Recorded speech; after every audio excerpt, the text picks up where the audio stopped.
downpour has yet to subside, but leaders in the Lone Star State are already looking ahead and preparing for the long road toward recovery. It's expected to, as you might imagine, take years and a whole lot of money. Some fear areas pummeled by Harvey may never be the same. With us now by phone is Dan Patrick. He is Lieutenant Governor of Texas. And, you know, it's just one of those things, Lieutenant Governor, where you look over this thing and you say, wow, the devastation day by day, it just continues to get worse. Trace, it does. I've been here now for 38 years in Texas, and I've been through a lot of these, but never anything like this. I went out with a volunteer group today going through neighborhoods, house to house, to rescue people. You know, just the great spirit of Texans who have volunteered. This flotilla of ships we have from Louisiana all over Texas, other states, and jet skis and people with big trucks. We were in this big old Army truck today that someone bought from Fort Hood years ago and on the rescue mission. And I know the area very well, but it's still breathtaking to go into some of these neighborhoods, many that had never flooded before, and see people who are standing on their lawn, a small patch of grass, hanging on and waiting for somebody. And fortunately, these volunteers were there to pick them up. But it is, imagine this, Trace, if I can, just to paint a picture for your audience.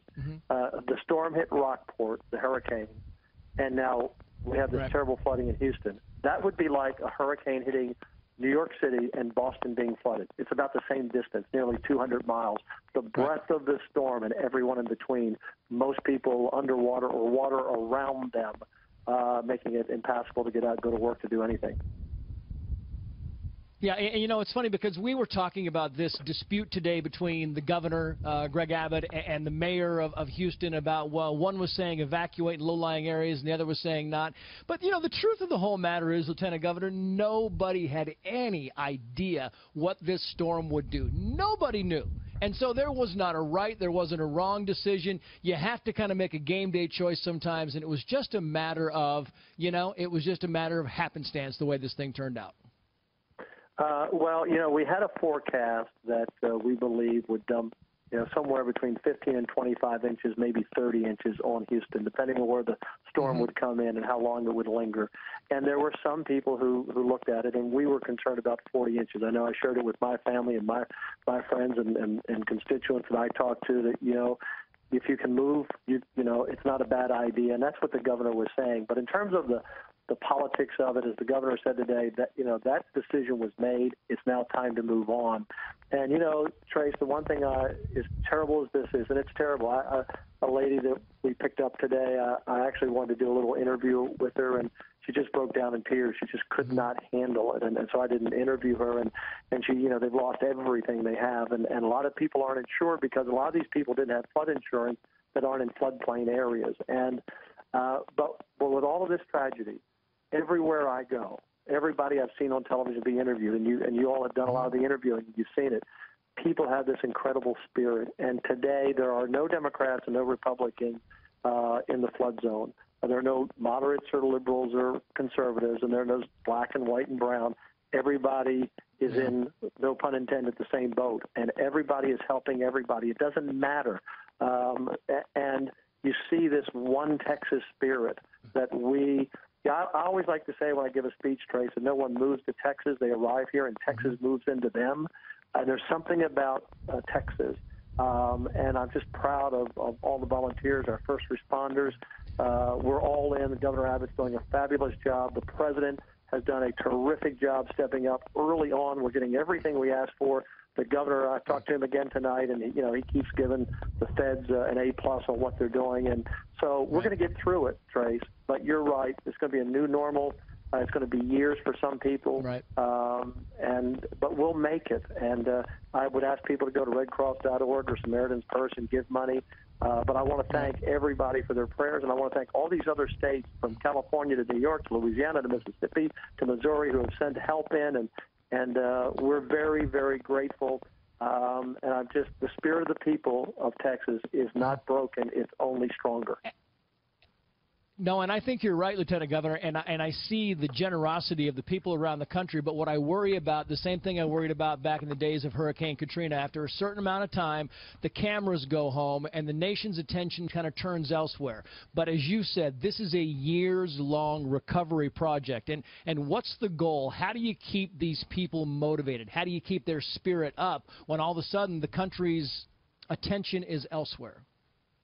Well, our attention won't be elsewhere, and I do know that the attention of other folks will move to the next news cycle, whatever that may be. But look, Trace, we learned things from Katrina. We learned things from Rita. We learned things from Ike. We learned things from the tropical depressions that we had that most of the country didn't realize. Tropical storms the last 2 years, we had a lot of flooding. And so we're better for it. We're as experienced at this as anyone in the country. And one of the things, and the governor and I talked about this just a few hours ago, is now that, you have first rescue, and we're still rescuing lives now, and then you have rescue and recovery, and then rebuilding. But as we get the people into the shelters, as the FEMA man on the scene said today, the object is not for them to linger in the shelters a long time. It's to get them into, and by the way, anyone who's in the 18 counties that's listening to my voice and watching you, it's disasterassistance.gov to go to, where you can sign up for FEMA benefits. But we want to get them into apartments. We want to get them into housing. We want to get them somewhere. We don't want them to linger in these centers. That's not good for anyone. It will take time, and people are going to have to be patient.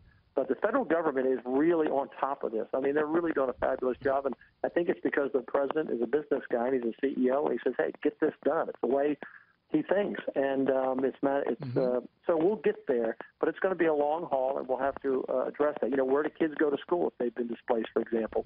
Where do people who have federal assistance, where do they get it? Where do they get their Social Security checks? Where, whatever that may be, it's a massive operation. But our church community will step up, our volunteer community will step up, the state will step up, the federal government and our local government, and we'll get there. But that is a big challenge. But I'm praying that we don't, and I'll do all I can that we don't make those mistakes that were made before. But there are going to be days when it gets troubling, but and there'll be days, not everything will run perfect, but we'll get there, Trace. But from our perspective, Lieutenant Governor, your people have been inspiring, and this has been a horrifying event, but man, the tributes, the outpouring of love has been truly inspiring, and if anybody's going to get through it, Texas will. Texas Lieutenant Governor Dan Patrick, thank you, sir. Hey, Trace, can I tell you Texas a is still story? Go ahead. Yes, go ahead, real quick.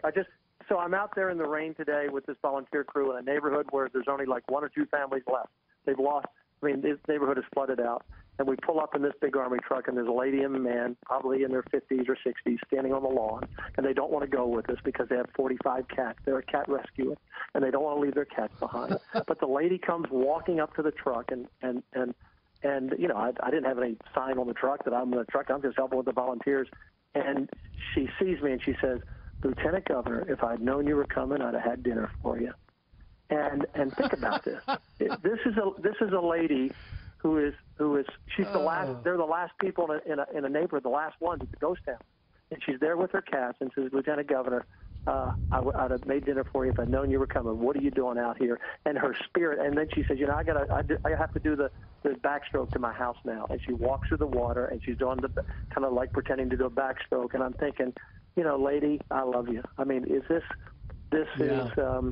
is what it says. I didn't mean to take more of your time, but it just was a special story. Oh, no, we appreciate it. It was a terrific story. It was a terrific story, very, very heartfelt. And Lieutenant Governor, thank you for your time, sir, as always. Hey, thank you, Trace. You do a great job, as always. Thank you, sir.